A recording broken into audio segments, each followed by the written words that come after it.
Good morning students. Measures of central tendency के ई lecture की series में हमने प्रीवियस लेक्चर में स्टडी करी थी कि इंडिविजुअल सीरीज में डायरेक्ट मेथड और शॉर्टकट मेथड से सिंपल अर्थमेटिक मीन की कैलकुलेशन किस तरीके से की जाती है। इसी की सीरीज में हम आगे चलते हुए आज स्टडी करेंगे। अगर डिस्क्रीट सीरीज हमारे पास है तो उस डिस्क्रीट सीरीज या खंडित श्रेणी में डायरेक्ट मेथड और शॉर्टकट मेथड से सिंपल अर्थमेटिक मीन की कैलकुलेशन किस तरीके से करेंगे। साथ ही हम इसमें एक एग्जाम्पल भी देखेंगे, एग्जाम्पल के थ्रू भी इसको समझने की कोशिश करेंगे। तो सबसे पहले बात आती है डायरेक्ट मेथड की कि अगर हमारे पास डिस्क्रीट सीरीज है, खंडित श्रेणी है और हमें अगर सिंपल अर्थमेटिक मीन निकालना है और वो भी डायरेक्ट मेथड से, तो किस तरीके से निकालेंगे। जैसे इंडिविजुअल सीरीज में क्या होता था कि अगर हमें डायरेक्ट मेथड से सिंपल अर्थमेटिक मीन निकालना था, माध्य निकालना था, तो सिंपली हम करते थे जो भी हमें वैल्यूज दे रखी थी उनका हमें समेशन करना होता था, योग करना होता था और उन वैल्यूज को योग को डिवाइड करना होता था नंबर ऑफ वैल्यूज से। इसी तरीके से थोड़ा सा डिफरेंस है क्योंकि डिस्क्रीट से खंडित श्रेणी में हमें अलग अलग इंडिविजुअल वैल्यूज दे रखी होती है, साथ ही वैल्यूज के साथ में फ्रीक्वेंसी भी दी हुई होती है। तो हमारे पास दो चीजें होती हैं इंडिविजुअल खंडित श्रेणी में, डिस्क्रीट सीरीज में। एक तो एक्स होती है, जिनको जो वैल्यूज होती हैं उनको एक्स से हम डिनोट करते हैं, साथ ही इन वैल्यूज की हमें फ्रीक्वेंसी भी अवेलेबल होती है। तो इस केस में अगर हमें डायरेक्ट मेथड से अर्थमेटिक मीन कैलकुलेट करना है तो इस केस में हम क्या करेंगे, जो भी हमें वैल्यूज दे रखी हैं जिन्हें हम एक्स से डिनोट कर रहे हैं, उस प्रत्येक वैल्यू को उससे रिलेटेड जो भी फ्रीक्वेंसी है उस फ्रीक्वेंसी से क्या किया जाएगा, मल्टीप्लाई किया जाएगा। हर एक वैल्यू को उसकी फ्रीक्वेंसी से मल्टीप्लाई करके क्या निकाला जाएगा, एक्स एफ एक्स निकाला जाएगा। ठीक है, जो भी वैल्यूज हैं उससे रिलेटेड जो भी फ्रीक्वेंसी है उस फ्रीक्वेंसी से मल्टीप्लाई किया जाएगा और जो वैल्यू आएगी वो हमारी क्या हो जाएगी, एफ एक्स। और जो भी एफ एक्स वैल्यूज हैं उन सब का हमें क्या कर देना है, योग कर देना है, समेशन कर देना है। समेशन करने के बाद में उसको डिवाइड करना है टोटल नंबर ऑफ वैल्यूज से, या टोटल जो हमारी फ्रीक्वेंसी है उनके टोटल से। तो इसको हम कह सकते हैं सिग्मा एफ।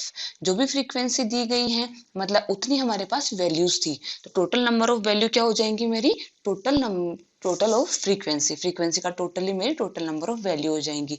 तो जो टोटल नंबर ऑफ वैल्यू है या टोटल फ्रीक्वेंसी है उससे डिवाइड किया जाएगा और जो भी वैल्यू आएगी वही हमारी क्या हो जाएगी, सिंपल अर्थमेटिक मीन या माध्य। अब इसको हम फॉर्मूले के रूप में देखते हैं। तो यहाँ मैंने बता रखा है कि फॉर्मूला जो होगा हमारा क्या होगा, x bar equal to sigma F x upon n. यहाँ पे एक्स बार क्या है, एक्स बार है हमारा समांतर माध्य और सिग्मा हम डिनोट करता है समेशन को या योग को। तो एफ एक्स क्या हो गया, जो भी हमारे पास वैल्यू है उसको उससे संबंधित जो भी फ्रीक्वेंसी है उसको मल्टीप्लाई किया जाएगा तो वो हो जाएगी एफ एक्स। तो जो भी हमारे पास एफ एक्स आई हैं, आवर्तियों को मल्टीप्लाई करने के बाद में जो भी वैल्यू आई है तो मूल्यों से संबंधित आवर्तियों के गुणनफलों का यहाँ पे क्या कर देंगे, समेशन कर देंगे, योग कर देंगे। जो भी एफ एक्स निकला है प्रत्येक वैल्यू का उस एफ एक्स को उस वैल्यू को फ्रीक्वेंसी से मल्टीप्लाई करने के बाद में जो भी वैल्यूज आई हैं उन वैल्यूज का क्या कर देंगे, हम समेशन या टोटल कर देंगे और डिवाइड करेंगे एन से। और एन क्या है यहाँ पे, आवर्तियों का योग, टोटल ऑफ फ्रीक्वेंसी। ठीक है, तो फॉर्मूला हमारा क्या हुआ, X bar equal to sigma F x upon N. X bar समांतर माध्य और सिग्मा एफ एक्स है, जो भी वैल्यूज हैं उनको आवर्तियों से गुणा करने के बाद में जो भी वैल्यू आई है उन वैल्यूज का टोटल और डिवाइड कर देंगे एन से, जो एन क्या होता है सिग्मा एफ, जो भी आवर्तियां हैं उनका योग। अब हम बात करते हैं शॉर्टकट मेथड की, कि शॉर्टकट मेथड में किस तरीके से डिस्क्रीट सीरीज में अर्थमेटिक मीन कैलकुलेट किया जाएगा। जैसे कि पहले भी 2-3 बार बता दिया गया है कि जहां आपको पूर्णांक में वैल्यू दे रखी हो या वैल्यूज कम हो वहां हम डायरेक्ट मेथड का यूज करना ठीक रहता है, और जहां हमें वैल्यूज बहुत ज्यादा दे रखी हो, दशमलव में वैल्यूज दे रखी हो, वहां शॉर्टकट मेथड का यूज करना ठीक रहता है। मेथड से कोई फर्क नहीं पड़ता है, हमेशा हमारा जो मीन आना है अर्थमेटिक मीन सेम आएगा। सिंपली कैलकुलेशन पे फर्क पड़ता है।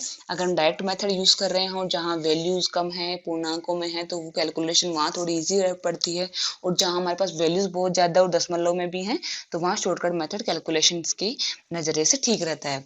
तो अब जहाँ शॉर्टकट मेथड की बात आएगी वहाँ हम बात करेंगे कल्पित माध्य की या ज्यूम्ड मीन की। जैसे हम इंडिविजुअल सीरीज में भी करते थे वैसे ही कुछ ऐसा ही इसमें में किया जाएगा। अब इसमें डिस्क्रीट सीरीज में मैंने अभी बताया कि दो हमारे पास वैल्यूज होती हैं, एक तो x होता है जिस वैल्यू को हम डिनोट करते हैं, साथ इसके हमें डिस्क्रीट सीरीज में दे रखी होती है फ्रीक्वेंसी।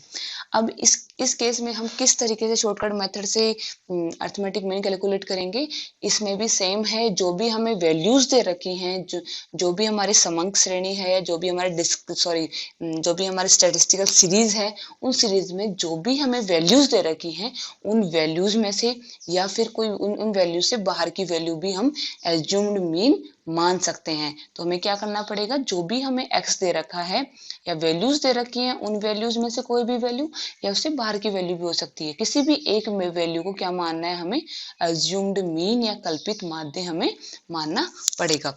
वैसे प्रैक्टिकली देखा जाए तो एज्यूम्ड मीन जो होता है वो ना तो सबसे ज्यादा वाली वैल्यू होनी चाहिए या ना ही सबसे कम वाली वैल्यू होनी चाहिए। एज्यूम्ड मीन बीच वाली कोई वैल्यू हमें माननी चाहिए, जिससे क्या होगा, कैलकुलेशन और इजी हो जाती है।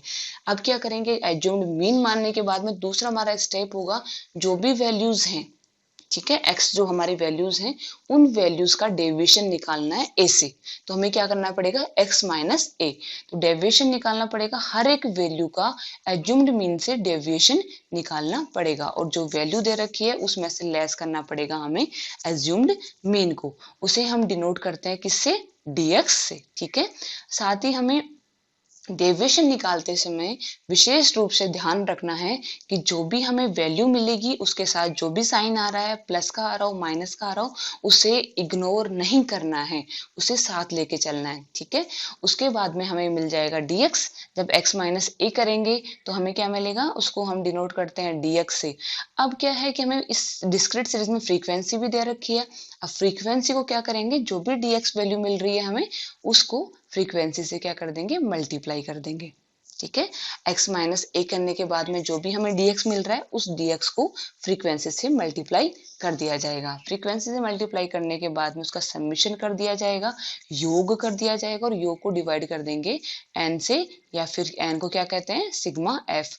एन हमारा टोटल नंबर ऑफ वैल्यू होती हैं, और जो फ्रीक्वेंसी होती है वही हमारा टोटल नंबर ऑफ वैल्यू होती है। तो जो भी फ्रीक्वेंसी दे रखी है, उन फ्रीक्वेंसी के टोटल से उसको डिवाइड कर देंगे। डिवाइड करने के बाद में जो भी हमें वैल्यू प्राप्त होगी, वो उस वैल्यू के साथ भी साइन का हमें स्पेशली ध्यान रखना है, प्लस साइन आ रहा है, माइनस साइन आ रहा है, और उस वैल्यू को हम ऐड लेस कर देंगे किसमें, एज्यूम्ड मीन में। अगर माइनस में है साइन तो एज्यूम्ड मीन में से लेस कर देंगे, और अगर साइन प्लस का है तो एज्यूम्ड मीन में क्या कर देंगे, ऐड कर देंगे। उसके बाद जो भी हमें आंसर मिलेगा वो हमारा क्या हो जाएगा, अर्थमेटिक मीन, ठीक है। अब इसको फॉर्मूले के में देखते हैं तो आता है हमारा formula x bar equal to a plus sigma dx upon n, ठीक है। इन सब की बात हमने डिटेल में कर ली। तो x बार यहाँ पे क्या है, समांतर माध्य, अर्थमेटिक मीन। a क्या है हमारा, कल्पित माध्य या एज्यूम्ड मीन। और सिग्मा डिनोट करता है समेशन को या योग को। एफ डी एक्स क्या होगा, एफ डी एक्स से पहले हमें समझना पड़ेगा dx क्या है। तो dx क्या होता है, प्रत्येक वैल्यू का उसके एज्यूम्ड मीन से विचलन, ठीक है। तो उसको डिनोट कर सकते हैं हम x माइनस a से। तो पद मूल्यों का कल्पित माध्य से जो विचलन होगा, जो भी वैल्यूज हैं उनका एज्यूम्ड मीन से जो भी डेविएशन होगा, उसको क्या कहा जाएगा, dx कहा जाएगा। और dx को अगर हम फ्रीक्वेंसी से मल्टीप्लाई कर देंगे उसके रिलेटेड फ्रीक्वेंसी से, तो हमारे क्या आ जाएगा, f dx। तो सिग्मा एफ dx क्या हो जाएगा, विचलनों व आवृत्तियों के गुणनफलों का योग। जो भी हमारे पास डेविएशन आए हैं और फ्रीक्वेंसी जो हैं, उनको अगर हम मल्टीप्लाई करते हैं, जो मल्टीप्लिकेशन आएगा उसका टोटल, उसका समेशन क्या होगा, हमारा सिग्मा एफ डी एक्स हो जाएगा। अब n की बात कर रहे हैं तो n डिनोट करता है सिग्मा f को, और सिग्मा f क्या होगा, जो भी आवर्ती हैं उनका योग। n total number of value होता है, और जो फ्रीक्वेंसी होती है वो भी टोटल नंबर ऑफ वैल्यू ही होती है। तो सिग्मा एफ और एन सेम चीज होती है। अब हमने दोनों को एग्जाम्पल के फॉर्मूले के थ्रू तो समझा है कि किस तरीके से हम डिस्क्रीट सीरीज में, डायरेक्ट मेथड में और शॉर्टकट मेथड में अर्थमेटिक मीन की कैलकुलेशन करेंगे। अब इसको हम आगे एक एग्जाम्पल के थ्रू समझने की कोशिश करते हैं। तो यहाँ एक एग्जाम्पल लिया हुआ है, लिखा है समांतर माध्य की गणना कीजिए। अर्थमेटिक मीन की कैलकुलेशन करनी है।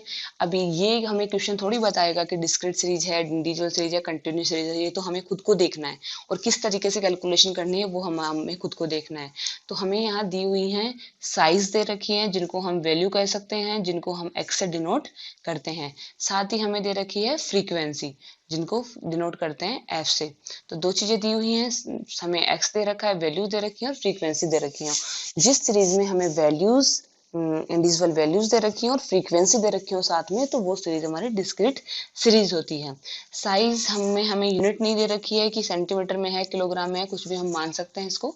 तो साइज है जिसकी 10 साइज हैं, ऐसे 5 लोग हैं, 5 उनकी फ्रीक्वेंसी है। 20 साइज वाले 25 लोग हैं और 25 साइज वाले 20 हैं, 40 साइज वाले 30 हैं, 60 वाले 15 हैं और 80 वाले 5 हैं। 10 जिसकी है उसके 5 फ्रीक्वेंसी है, 20 की 25, 25 की 20 एंड 40 की 30 एंड 60 की 15 एंड 80 की 5 फ्रीक्वेंसी दे रखी है। और हमें क्या करना है, दोनों मेथड से क्या सिंपल अर्थमेटिक मीन की कैलकुलेशन करनी है। तो हम टेबल बनाएंगे और दोनों मेथड्स को एक बार साथ ही यूज करके देख लेते हैं। एक ही टेबल में, टेबल के ऊपर लिखेंगे calculation of mean, arithmetic mean by direct and shortcut method. अब बात आती है हम कॉलम कौन कौन से बनाएं। सिंपली कॉलम वैल्यूज का एंड फ्रीक्वेंसी का तो बनना ही बनना है। तो फर्स्ट कॉलम हमारा वैल्यू का हो गया जिसे एक्स से डिनोट कर रहे हैं, दूसरा कॉलम हमारा फ्रीक्वेंसी का हो गया। वैल्यूज में आ गया हमारा 10, 20, 25, 40, 60 एंड 80 और फ्रीक्वेंसी हमें दे रखी है 5, 25, 10, 30, 15 एंड 5। अब नेक्स्ट बात आती है कि नेक्स्ट कॉलम कौन से बने। तो इसके लिए हमें फॉर्मूलाज को ध्यान रखना है। जैसे हमने डायरेक्ट मेथड की बात करी तो हमारा फॉर्मूला क्या था, sigma F x upon n, और एन क्या होता है, सिग्मा एफ। ठीक है, तो सिग्मा एफ क्या हो जाएगा, जो भी फ्रीक्वेंसी उसका टोटल क्या हो जाएगा हमारा सिग्मा एफ हो जाएगा, जिसको हम एन कहते हैं। और हमें क्या निकालना है, एफ एक्स निकालना पड़ेगा और एफ एक्स का टोटल करना पड़ेगा। तो हमारा थर्ड कॉलम जो बनेगा वो बन जाएगा एफ एक्स का। एफ हमारी फ्रीक्वेंसी है और एक्स हमारी उससे रिलेटेड जो भी वैल्यू है वो हमारी एक्स है। उसका सबमिशन जब करेंगे तो हमारे पास मिल जाएगा हमें sigma F x. F x कैसे निकालेंगे, वैल्यू हमें दे रखी है 10, उसको मल्टीप्लाई किया 5 से, तो 10 इंटू 5 हो गया हमारा 50। ऐसे 20 इंटू 5 हो गया हमारा 500 एंड 25 इंटू 20 की बात करते हैं तो ये हमारा 500 एंड 40 इंटू 30 क्या हो जाएगा 1200 एंड 60 एंड 15 हो जाएगा हमारा 900 और 80 मल्टीप्लाई 5 हो जाएगा 400। तो हमारे एफ एक्स आ गया 50, 500, 500, 1200, 900 एंड 400। अगर इनका सबमिशन करते हैं तो सबमिशन हमारा क्या आ जाएगा 3550। तो सिग्मा एफ एक्स क्या हो जाएगा हमारा 3550। ये तो बात हुई डायरेक्ट मेथड की। इनको आगे हम फॉर्मूला में पुट करेंगे वैल्यूज को, उससे पहले हम शॉर्टकट मेथड की फॉर्मूला देखते हैं कि उसमें क्या क्या निकालना है हमें। शॉर्टकट मेथड का फॉर्मूला कहता है हमें assumed mean plus sigma f d x upon n. N क्या होगा हमारा, सेम वही एन हमारा सिग्मा एफ हो जाएगा। तो हमें ए क्या है हमारा, एज्यूम्ड मीन है। एज्यूम्ड मीन को हमें अलग से कैलकुलेट करने की जरूरत नहीं होती है, हमें इसको अज्यूम करना पड़ता है या मानना पड़ता है। जो भी सीरीज दे रखी है उसमें किसी भी वैल्यू को या बार की वैल्यू को हम क्या मान सकते हैं, एज्यूम्ड मीन। अब इस केस में अगर हम देखते हैं तो हमने एज्यूम्ड मीन माना है 25 को। तो यहाँ पे हमारा एज्यूम्ड मीन क्या है, क्या मान लिया है 25। अब इससे नेक्स्ट इसने बोला है क्या निकालना है हमें, एज्यूम्ड मीन है हमारा 25। अब इसके आगे निकालना है हम sigma f d x. F d x के लिए डी एक्स क्या होगा, डी एक्स होता है हमारा एक्स माइनस ए। तो सबसे पहले हम क्या निकालेंगे, आगे dx निकालेंगे। x dx कैसे निकालते हैं, x माइनस ए होता है हमारा एज्यूम्ड मीन और x होती है हमारी वैल्यूज। तो जो भी वैल्यूज हैं उसमें से लेस कर देंगे हम एज्यूम्ड मीन को। साथ ही हमें स्पेशली ध्यान रखना है जो भी साइन आएगा साथ में प्लस या माइनस, उस साइन को इग्नोर नहीं करना, उसको साथ लेके चलना है। ठीक है, तो हम पहले dx निकाल लेते हैं, फिर dx को उससे रिलेटेड जो भी फ्रीक्वेंसी है उससे मल्टीप्लाई कर देंगे तो हमारा क्या आ जाएगा एफ डी एक्स, और उसका समीशन कर लेंगे तो सिग्मा एफ डी एक्स हमारा आ जाएगा। तो dx जैसे निकालेंगे तो x हमारे दे रखी है 10 और हमने एज्यूम्ड मीन माना है किसको, 25 को। अगर 10 में से हम 25 लेस करते हैं तो हमारा क्या आता है, माइनस का 15 आएगा। ठीक है, तो यहाँ पे हमने देखा 10 माइनस 25। 10 क्या है हमारी x जो वैल्यूज दे रखी हैं वो है, और a है हमारा जो मीन 25। तो 10 में से 25 लेस किया तो नेगेटिव का क्या आ जाएगा, माइनस का क्या आ जाएगा 15।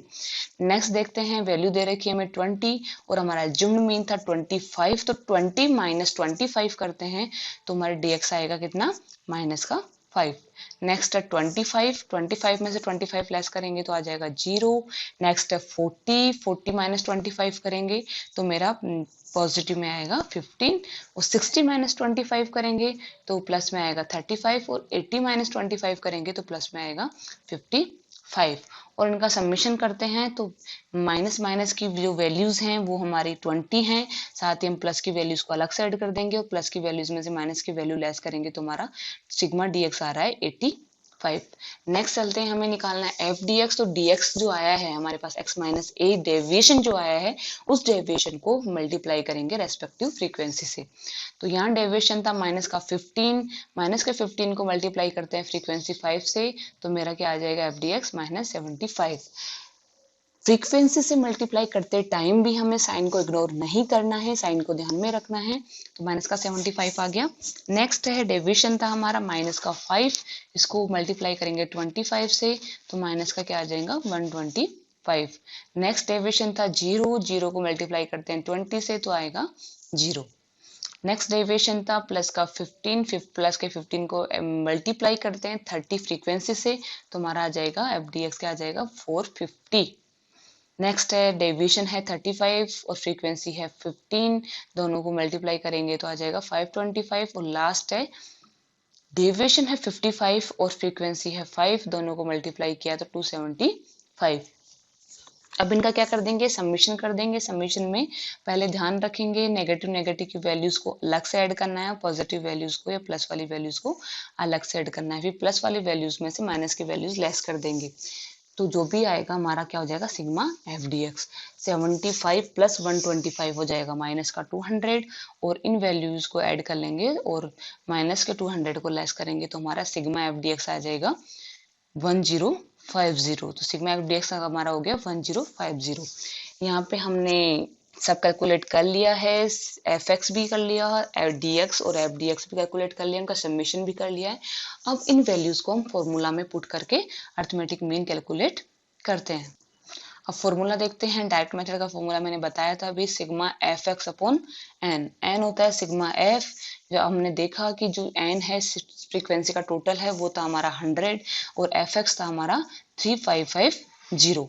और तो हमारा अगर 3550 को हम डिवाइड करते हैं 100 से तो हमारा मीन आता है 335.5। तो हम देख लेते हैं कि हमारा जो एफ एक्स कितना आया था, सिग्मा एफ एक्स आया था हमारा 3550 एंड एन आया था हमारा 100।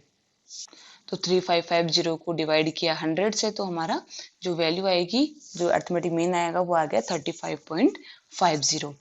शॉर्टकट मेथड में भी देख लेते हैं, हमारा सिग्मा एफ डी एक्स है 1050, एज्यूम्ड मीन माना था हमने 25 को, और सिग्मा एफ है 100, एन है हमारा 100। तो इसको फॉर्मूला में पुट करते हैं वैल्यूज को। तो हमारा फॉर्मूला क्या कहता है, x bar equal to a plus sigma f d x upon n.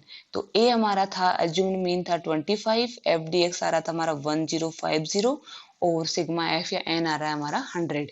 तो पहले 1050 जो दे रखा है उसको 100 से डिवाइड करेंगे तो हमारे पास आ जाएगा 10.50। अब इसको क्या होगा, इसको ऐड कर देंगे हम एज्यूम्ड मीन में। ये वैल्यू हमारे पास ऑलरेडी पॉजिटिव में थी तो हम इसमें क्या करेंगे, इसको ऐड कर देंगे। ऐड करेंगे तो अर्थमेटिक मीन आ गया हमारा 35.5। अब यहाँ पे क्वेश्चन में हमें यूनिट नहीं मेंशन है, अगर हमें यूनिट मेंशन होती क्वेश्चन में तो यहाँ पे हम मीन के साथ में यूनिट में मेंशन कर देते। अगर सेंटीमीटर में होते तो सेंटीमीटर मेंशन कर देते, किलोग्राम में होते तो किलोग्राम मेंशन कर देते, या फिर कुछ भी हमें अगर मेजरमेंट यूनिट दे रखी होती तो हम यूनिट को यहाँ पे मेंशन करना हमारे लिए जरूरी होता। और हमें ये भी देखना है कि डायरेक्ट मेथड से कैलकुलेट करो अर्थमेटिक मीन या शॉर्टकट मेथड से, हमारा जो आंसर आना है, जो हमारा अर्थमेटिक मीन आएगा वो सेम आता है। इससे कोई फर्क नहीं पड़ता हम कौन सा मेथड यूज कर रहे हैं। अब इस लेक्चर में तो बस इतना ही। नेक्स्ट लेक्चर में हम स्टडी करेंगे कंटिन्यूस सीरीज में डायरेक्ट मेथड, शॉर्टकट मेथड से किस तरीके से अर्थमेटिक मीन की कैलकुलेशन करी जाती है। Thank you.